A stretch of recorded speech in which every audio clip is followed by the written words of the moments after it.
L'inflation est un phénomène très particulier. C'est une hausse continue et auto-entretenue du niveau général des prix, que ce soit le prix des marchandises, le prix des actifs financiers.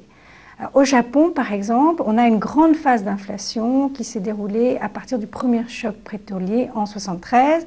On avait un taux annuel de progression des prix à la consommation de l'ordre de 5% en 1973. Après, en 1974, on est passé à 11%.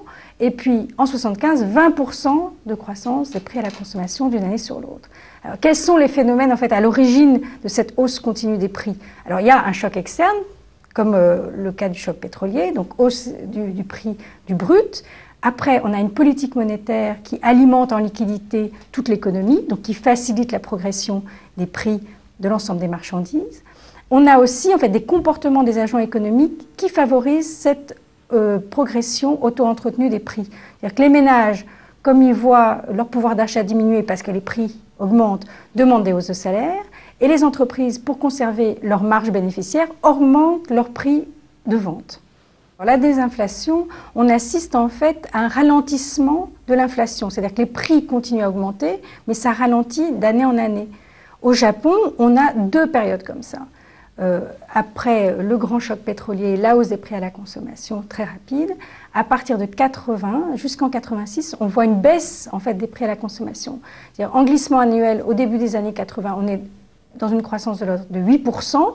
En 86, on arrive à une stabilité des prix.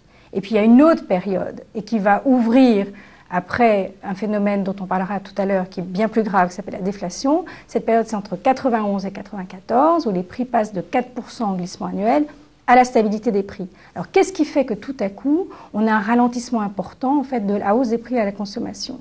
Eh bien, ça vient d'un phénomène tout à fait de politique économique. C'est-à-dire qu'on a un policy mix, c'est-à-dire un mélange de politique budgétaire et de politique monétaire restrictif. D'une part, on a une politique budgétaire restrictive avec une hausse des impôts qui touche à la fois les ménages et les entreprises, donc qui grève le pouvoir d'achat des ménages et qui grève les profits des entreprises. Et puis on a une politique monétaire restrictive qui draine les liquidités qui avaient été injectées en période d'inflation. Après, on peut avoir, si le processus se poursuit, on peut entrer dans quelque chose de beaucoup plus pervers qui s'appelle la déflation. Et c'est ce qui s'est passé au Japon. C'est-à-dire qu'à ce moment-là, on a un système auto-entretenu de baisse des prix. En glissement annuel, les prix deviennent négatifs. Et c'est l'ensemble des prix qui est touché, c'est-à-dire le prix des marchandises et le prix des actifs financiers. Alors, à partir de la fin des années 90, on voit que les prix à la consommation au Japon baissent de 1% en glissement annuel chaque année en moyenne. Le prix des terrains baisse de l'ordre de 5% en moyenne chaque année. Et le prix des actions baisse de l'ordre de 6% en moyenne chaque année. Alors en fait, c'est une réduction de la richesse nationale, c'est une contraction du produit intérieur brut. On a une récession.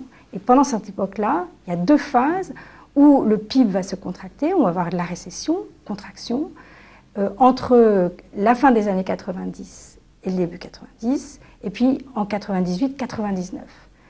Et qu'est-ce qui est à l'origine en fait de ce processus comme ça de baisse des prix?